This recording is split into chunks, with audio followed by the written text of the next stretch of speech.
आप एक्सप्लेन कर दें लास्ट में। एक्सप्लेन कर दीजिए।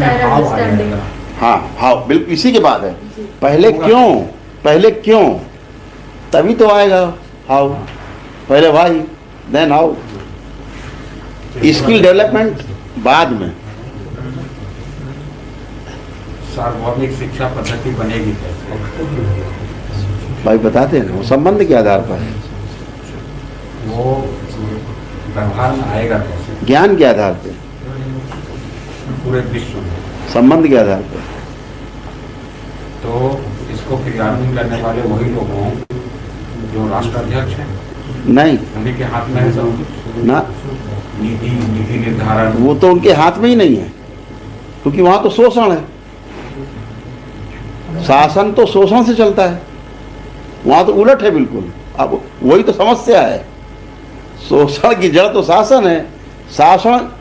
शासन सिर्फ शोषण करता है, और शोषण किसी को स्वीकार नहीं है। इसीलिए ये हर 10-5 साल में सरकारें पलट जाती हैं। लेकिन क्या करें, नागनाथ गए, सांपनाथ आ गए। फिर सांपनाथ से उबे, फिर नागनाथ को ले आए, फिर नागनाथ से उबे, फिर क्या करें, विकल्प नहीं है। दोनों मिले हुए हैं। सांपनाथ बैठता है, आधी हिस्सेदारी नागनाथ की, नागनाथ बैठ गए, आधी हिस्सेदारी सांपनाथ की। फंसा आदमी है। इसीलिए विद्रोह होते हैं, इसीलिए बड़े बड़े विद्रोह होते हैं, और विद्रोह से फिर कुछ निकलता है। क्या भारत में विद्रोह की संभावना है? भारत कभी विद्रोही था ही नहीं, भारत कभी विद्रोही नहीं था। विद्रोही यहाँ आए, भारत तो मजे से जी रहा था। ऐसे हाथ में अनाज लिया, ऐसे फेंक दिया, वहीं पैदा हो गया। लोग पहाड़ों में रहने वाले, रेगिस्तान में रहने वाले लोग, वो कहाँ पैदा करते हैं? इसीलिए आक्रमण यहाँ हुए। ऐसे लिया, ऐसे फेंक दिया, पौधे पैदा हो गए। वो धरती भारतवर्ष की थी। इसीलिए सारे आक्रमण बाहर से धरती पर भारत में हुए। इसीलिए भारत सोने की चिड़िया था, जल के रूप में भंडार था, धरती के रूप में बढ़िया धरती थी, उत्पादन बहुत ज़बरदस्त था, और धर्म के रूप में, सनातन धर्म के रूप में भी एक बड़ी व्यवस्था को हम समझते थे। प्रकृति से हम अपने संबंध को पहचानते थे, उसके अनुसार निर्वाह करते थे, और संबंधों के आधार पर हम जीते थे। साधन सुविधाएं तो नगण्य थी, लेकिन हमारा जीना इससे ज़्यादा अच्छा था। आज हमारा जीना खराब हो गया है। जिंदा रहने की ट्रिक बहुत हो गई है, लेकिन जीने की ट्रिक गायब हो गई है। तो हम लोग अभी भोजन के लिए उठेंगे। इनको समाप्त कर दीजिए आप, जो मैंने आपको बताया, समाप्त करके भोजन के लिए उठते हैं। डिनर लास्ट पॉइंट मैंने आपको बोला। आप अच्छा आनंद लेके हजम करके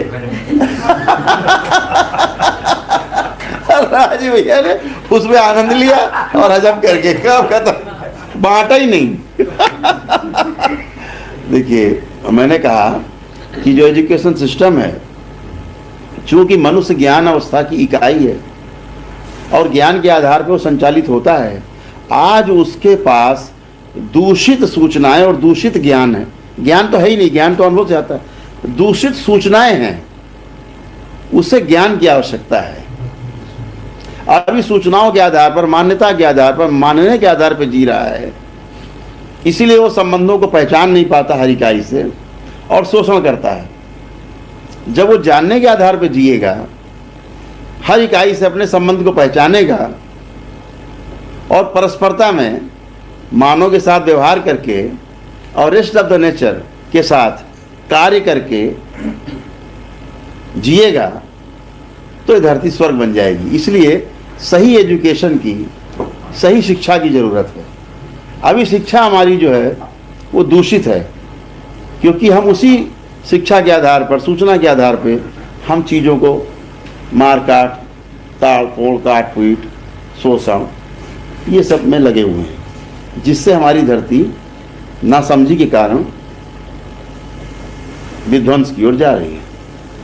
तो कंक्लूजन आता है कि आबादी समस्या नहीं है, समस्या मनुष्य की जो